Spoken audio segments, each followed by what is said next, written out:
Hello from the Garden Shop How to Garden video. In this video we're going to show you how to transplant your beetroot seedlings.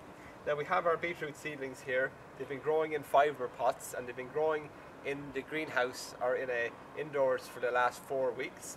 So they're large enough now and the weather is suitably warm for them to be transplanted out into the garden.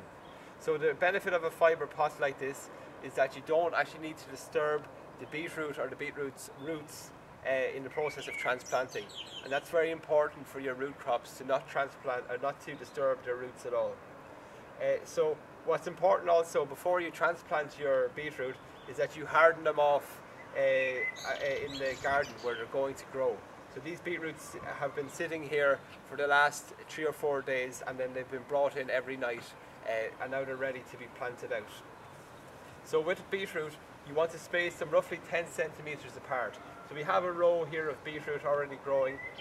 These were also sown about 4 weeks ago, but they're a little bit smaller than our indoor grown ones because it was a lot warmer indoors.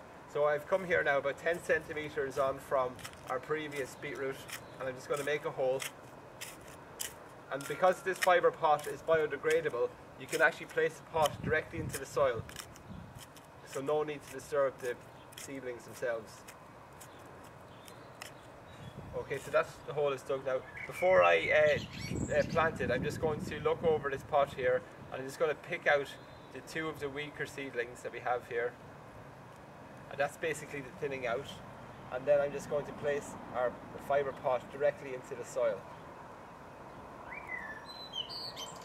Okay, now we've come 10 centimeters over, and we'll sow our next fibre pot here.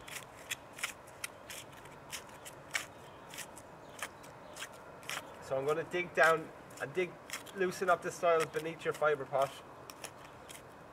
Okay, and again, before we sow, we just want to thin out, leaving the healthiest 2. And then place this guy down into the soil.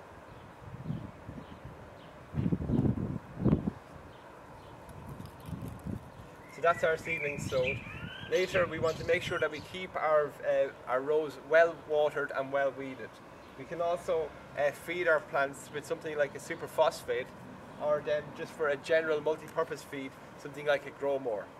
But that's it really. That's the process on how to transplant your beetroot seedlings from thegardenshop.ie.